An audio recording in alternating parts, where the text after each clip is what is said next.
Now let's talk about demand curve. अभी अभी हमने क्या देखा? अभी अभी हमने देखा डिमांड शेड्यूल। डिमांड शेड्यूल क्या था? एक टैब्यूलर प्रेजेंटेशन। वहीं पे डिमांड कर्व क्या है? Demand curve is a graphical representation of demand schedule. That means आपने जो टैब्यूलर रिप्रेजेंटेशन बनाया था, आपने जो अलग अलग वैल्यूज को पुट किया था, अब उसको आपको ग्राफिकल फॉर्मेट में रिप्रेजेंट करना है।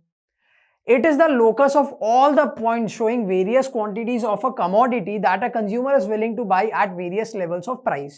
यानी क्या है? ये सारे के सारे पॉइंट्स को मैच करके बनाया हुआ एक कर्व है, simple. During a given period of time, assuming no change in other factors, it's not important.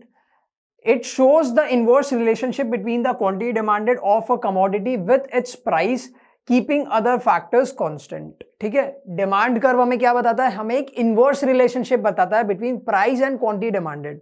अब इनवर्स रिलेशनशिप मतलब क्या है? मैंने आपको पहले ही बताया था, एक चीज बढ़ती है तो दूसरी कम होती है. एग्जांपल ले लेते हैं, प्राइस इंक्रीज हुई तो डिमांड कम हो गई, प्राइस डिक्रीज हुई तो डिमांड इंक्रीज हो गई. तो there is an inverse relationship between price and quantity demanded. ये हमें कौन दिखाता है? डिमांड कर्व दिखाता है.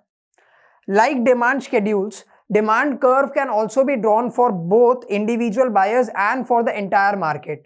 So demand curve is of two types. जैसे कि हमने डिमांड शेड्यूल में भी पढ़ा था कि दो टाइप के होते हैं demand schedule, individual demand schedule and market demand schedule. वैसे ही डिमांड कर्व भी दो टाइप के होते हैं, individual demand curve and market demand curve.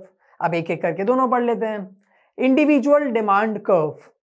Individual demand curve refers to a graphical presentation of individual demand schedule. Very simple. ठीक है, हमने जो अलग अलग चीजें पढ़ी थी डिमांड शेड्यूल में कि जब प्राइस 5 रुपीज था तब मेरी डिमांड कितनी थी? 1 यूनिट की. ठीक है, प्राइस 4 हो गया तो मेरी डिमांड हो गई 2 यूनिट्स की. प्राइस 3 हो गया तो मेरी डिमांड हो गई 3 यूनिट्स की. जब प्राइस 2 रुपीज की हो गई तब मेरी डिमांड हो गई 4 यूनिट्स की. और जब प्राइस कम हो गया 1 रुपीज पे आ गई तो मेरी डिमांड हो गई 5 यूनिट्स की. समझ में आया? It's pretty clear. उसी तरीके से हमने ये ग्राफ बनाया है. ठीक है, ये ग्राफ में देखो आपको क्या दिख रहा है? जब प्राइस थी 5 रुपीज तब डिमांड कितनी थी? 1 यूनिट की. कैसे दिखाया हमने? देखो, when the price was 5 rupees demand was 1 unit. ठीक है, जब प्राइस कम होके 4 रुपीज पे आ गई, ठीक है, तो हमारी डिमांड इंक्रीज होके 2 यूनिट्स पे आ गई. प्राइस और कम होके 3 रुपीज पे आ गई तो हमारी डिमांड कितनी हो गई? 3 यूनिट्स की. प्राइस और कम होके 2 रुपीज पे आ गई तो हमारी डिमांड इंक्रीज होके आ गई 4 यूनिट्स पे. और जब हमारी प्राइस और कम होके 1 रुपीज पे आ गई तो हमारी डिमांड हो गई 5 यूनिट्स की. ठीक है, तो डिमांड कर्व बेसिकली कुछ नहीं है. Demand curve is the graphical representation of the individual demand schedule. ठीक है, ये हमारा बन गया डिमांड कर्व या फिर इंडिविजुअल डिमांड कर्व. जब हम इन सारे पॉइंट्स को मैच कर देंगे, A B C D E, जब हमने ये सारे के सारे पॉइंट्स को मैच कर दिया तो हमारा क्या बना? एक individual demand curve. I hope it is pretty much clear by now. अब देख लेते हैं हमारा मार्केट डिमांड कर्व. ठीक है, मार्केट डिमांड कर्व क्या होता है? Market demand curve refers to a graphical representation of market demand schedule.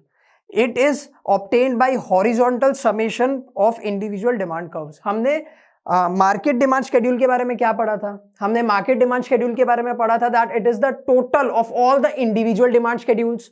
तो फिर मार्केट डिमांड कर्व क्या हुआ? It is the summation of all the individual demand curves. Simple enough. ठीक है, देखो ये था डी ऑफ ए जो मैंने बताया था. ए मींस आयुष सर की फैमिली.